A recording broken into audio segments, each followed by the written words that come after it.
Diamond হারবারের মগরাহাটে সেখানে এক বিএলওর অসুস্থ হয়ে পড়ার খবর সামনে আসছে। অসুস্থ বিএলওর নাম বাসুদেব প্রামাণিক। ঠিক কি হয়েছে তার, এই মুহূর্তে তার শারীরিক অবস্থা কেমন রয়েছে, বিস্তারিত জানাবেন। সরাসরি আমাদের সঙ্গে রয়েছেন প্রতিনিধি গৌতম মণ্ডল। গৌতম, এই অসুস্থ বিএলও তিনি এখন কেমন আছেন, পরিবার কি বলছে?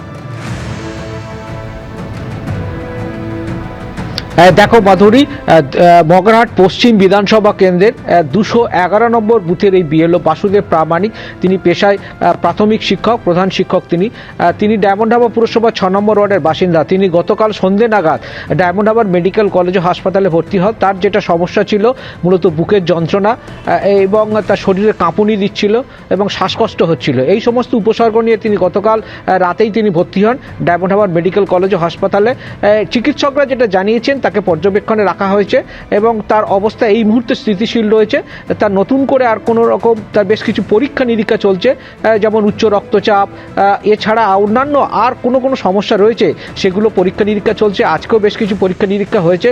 সব মিলিয়ে বলা যেতে পারে যে তার পরিবারের যেটা অভিযোগ, এই যে 211 নম্বর বুথের যিনি বিএলও আছেন, তার পরিবারের যেটা অভিযোগ, বাসুদেব প্রামাণিকের স্ত্রীর যেটা অভিযোগ, যে তিনি এই কাজটা শুরুর পর থেকেই একাধিক রাত তাকে জাগতে হয়েছে এবং ডিজিটাইজেশনের কাজ শুরুর পর থেকে চাপটা আরও বাড়তে থাকে এবং সেই চাপ বাড়ার পর কার্যত 7 থেকে 8 দিন কার্যত তিনি ভালো করে ঘুমোতে পারেননি। সেই কাজ শেষ করার তাড়া ছিল এবং প্রশাসন থেকে সেই চাপ দিচ্ছিল, ব্লক অফিস থেকে। সেই কাজ করতে গিয়ে কার্যত তিনি অসুস্থ হয়ে পড়েছেন। তিনি চাইছেন যে এই কাজটা, মানে অন্যান্য ক্ষেত্রে সব জায়গায় যেটা তৃণমূল নেতৃত্ব যেটা দাবি করছেন, যে এই কাজটা করার ক্ষেত্রে আর কিছুটা সময় বেশি পেলে মনে হচ্ছে ভালো হতো।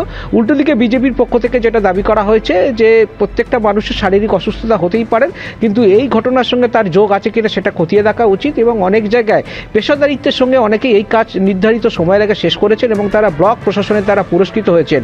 সব মিলিয়ে বলা যেতে পারে যে এই যে বিএলওদের কাজ, চাপ এবং তাদের যে ডিজিটাইজেশন করার ক্ষেত্রে যে সমস্যা তৈরি করেছে, সব মিলিয়ে এই পরিস্থিতির মাঝে এই বাসুদেব প্রামাণিকের অসুস্থতা নিয়ে তিনি যেমন অসুস্থ হয়ে পড়েছেন, তা নিয়ে কিন্তু রাজনৈতিক চাপানুতরও চলছে। ধন্যবাদ গৌতম।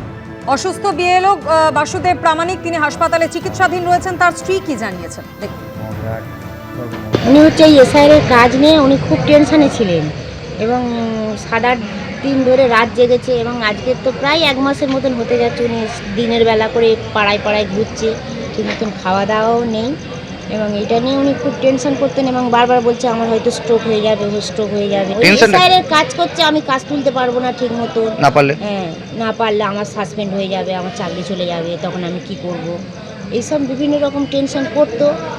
এবং আজকের হঠাৎ আমিও বাড়িতে ছিলাম না, উনি বাড়িতে গিয়ে হঠাৎ খুব অস্থির ভাব করছে বলে এবার বলছে আমাকে হসপিটালে নিয়ে চলো, আমার খুব শরীর কাঁপছে। এবং ওই চিন্তাটাই করছে যে আমি কাজটা তুলবো কী করে। আর আবহে বিএলও অ্যাপে ফের যান্ত্রিক ত্রুটি, ফর্মের ছবি সই আপলোডের পরও তা দেখা যাচ্ছে না। কি অভিযোগ করেছেন বিএলওরা, আরো বিস্তারিত জানবো। প্রতিনিধি রুমা পাল আমাদের সঙ্গে রয়েছেন। রুমা, দেখো, আজও বিএলও অ্যাপ নিয়ে কিন্তু জেরবার একদম বিএলওরা এবং তাদের বক্তব্য যেমন স্লো চলছে, আরও নিত্য নতুন সমস্যার সম্মুখীন হতে হচ্ছে তাদের। এরকমই একজন আমরা বিএলও পেয়ে গেছি, তিনি হচ্ছেন যাদবপুরের। এবং কি ঠিক সেই সমস্যাটা যদি এই মুহূর্তে যে সমস্যাটা হচ্ছে যে আমাদের সাধারণত দুখানা আপলোড করতে হচ্ছে। একটা হচ্ছে এনুমারেশন ফর্মের ফার্স্ট পেজ, একটাই পেজ আছে, এবং তার সঙ্গে ছবি। এই ছবি আপলোড করতে গিয়ে আমাদের দেখা যাচ্ছে যে সামথিং ওয়াজ রং বা ট্রাই এগেন এরকম ধরনের আসছে। এবং তাতে কি হলো, আমার যে ফিলগুলো করলাম, বিশেষ করে ধরুন আধার কার্ডের নাম্বার, ডেট অফ বার্থ, তার বাবার নাম, মায়ের নাম, আবার নতুন করে সেগুলো আমাকে ফিল আপ করতে হচ্ছে। ছবি আর সিগনেচার যে দেখা যাচ্ছে না সেটা সেই সমস্যা। হ্যাঁ, যেটা হয়েছে যে ধরুন অলরেডি আমি যাকে অলরেডি তার ফর্ম ফিল আপ করে ফেলেছি, সেই ফর্মটা কোনো কারণে যদি আমার এডিটের অপশন যেতে হয়, বা সে ধরুন কোনো কারণে বললো আমার এই নাম্বারটা পাল্টাতে হবে, তখন যখন যাচ্ছি তখন তার কিন্তু সেই ফর্ম এবং তার ছবি কিন্তু দেখাচ্ছে না। তাহলে যে আদৌ আমি করেছি না, এটা আমি নিজের মধ্যে একটা কনফিউশনের মধ্যে পড়ে যাচ্ছি। দেখানো সম্ভব? একটু যদি একটু আমি একবার বলবো, যদি সম্ভব হয় এখানটা একটু আপনি দেখুন ক্যামেরার সামনে, যদি একটু মোবাইলটা। হ্যাঁ, এই যে দেখা পাচ্ছে এই জায়গাটা কি এখন যদি আমার ফর্মটাই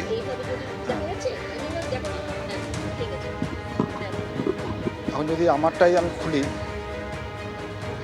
একটু যদি ক্যামেরা দেখা যাচ্ছে কি?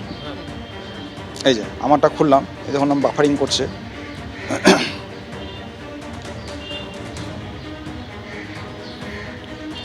মানে আমার ফর্মটা খুলতেই সময় লাগছে আর কি। দেখুন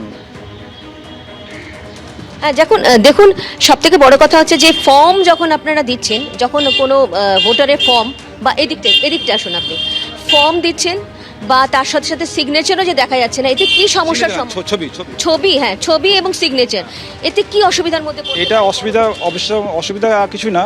মানে আমি যেটা করেছি সেটা আদৌ জমা হলো কিনা, বা ধরুন আমি যেটা দেখলাম না সেটার মধ্যে সেই ফর্ম টাইপ আছে কিনা বা তার ছবি টাইপ আছে কিনা, তার গ্যারান্টিটা কোথায়? সব থেকে বড় কথা হচ্ছে একবার যদি দেখিয়ে দিই, আরেকবার একটু যদি দেখাবার চেষ্টা করবো, যদিও আলো এখানে পৌঁছে দেবে। এই সামথিং ওয়েট না, সামথিং ওয়েন্ট রং আবারও দেখাচ্ছে, মানে সকাল থেকে এইদিকে একটু আসুন, সকাল থেকে আপনি করতে পারছেন না। না হবে করতে পারছেন না। আরো একটা বিষয় যে এই যে এখানে করা হয়েছে বিএলও অ্যাপ, কোনো যদি ভুল হয়, খুব স্বাভাবিক কথা যে কমিশন কিন্তু বারবার বলছে যে কোনো ভুল হলে কিন্তু সেই দায় বর্তাবে বিএলওদের ওপরে, কি বলবেন? হ্যাঁ, সেটা আমরা যখন আপলোড করি তখন তো একদম কনসাসলি করি এবং প্রত্যেকটা ডাটা দুবার দেখে দেখে করা হয়। আর আমাদের দিক থেকে ভুল হওয়ার কোনো সমস্যা সম্ভব নয়। কিন্তু এখন এই ছবিটা যদি আপলোড করার পর এখান থেকে হাওয়া হয়ে যায়, তার দায়িত্ব তো বিএলওদের মধ্যে পড়ে না। সেটা বিএলও অ্যাপের সমস্যা বা তাদের যে সার্ভার, সেটা তাদের সমস্যা। আমাদের দিক থেকে সেটা তো কোনো আমরা ইয়ে করতে পারি না যে তার দায়িত্ব আমি কেন নেবো। আবার দেখুন সামথিং ওয়ান দেখাচ্ছে। আরেকটা বিষয় বলে রাখি যে আরেকটা বলছিলেন, ধরুন আর আপনি করছেন একটা ভোটারের নাম করছেন, দেখা যাচ্ছে অন্য কোথাও গিয়ে সেই ভোটার ম্যাপ হয়ে গেছে, তারপর কি অসুবিধা হচ্ছে? এখন এটা কিন্তু বেশ কিছু একটা সমস্যার মধ্যে আছি।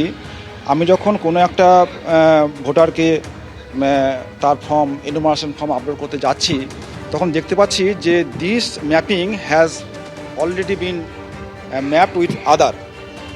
ঠিক আছে, মানে অন্য কোথাও গিয়ে ওটা অন্য কোথাও অন্য জায়গায় ম্যাপ হয়ে যায়। হ্যাঁ, ধরুন আমার এখানকার একজন ভোটার, সে মিদনাপুরের হয়তো কোনো একটা জায়গায় সে ম্যাপ হয়ে আছে, যেমন এইটা যেমন হয়ে আছে। সেটা কি আনম্যাপ করা সম্ভব এখন? কি সেই এখন যেহেতু এডিট অপশনটা দিয়েছে, সেটা আনম্যাপ করা সম্ভব।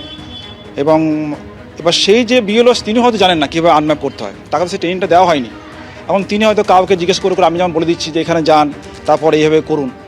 সেখানে আমার 4 জন কেস আছে এরকম অলরেডি, তারা ম্যাপ হয়ে আছে। আমি 2 জনকে রিলিজ করেছি এবং তাদের ফর্ম আমি সাবমিট করেছি, কিন্তু বাকি 2 জনকে এখন পাইনি। দেখো, জানতে পারলাম যে এই ধরনের কিন্তু যে সমস্যার সম্মুখীন হতে হচ্ছে, যদিও কমিশনের কাছে আমরা প্রশ্ন রেখেছিলাম যে এই ধরনের বিএলও অ্যাপে যে সমস্যার সম্মুখীন হতে হচ্ছে, সিও দপ্তর সেটা মেনেও নিয়েছে এবং তাদের বক্তব্য ছিল যে সিও কিন্তু ইতিমধ্যেই দিল্লিতে নির্বাচন কমিশনে জানিয়েছেন এই পুরো ব্যাপারটা, যাতে বিএলও অ্যাপ এরমভাবে স্লো চলছে এবং নানা রকম সমস্যা দেখা দিয়েছে। তবে এখনো পর্যন্ত, যেহেতু সকাল পর্যন্ত যা বিএলওরা বলছেন, এখনো পর্যন্ত কিন্তু সেই সমস্যার সমাধান হয়নি। এবিপি আনন্দ, এগিয়ে থাকে, এগিয়ে রাখে।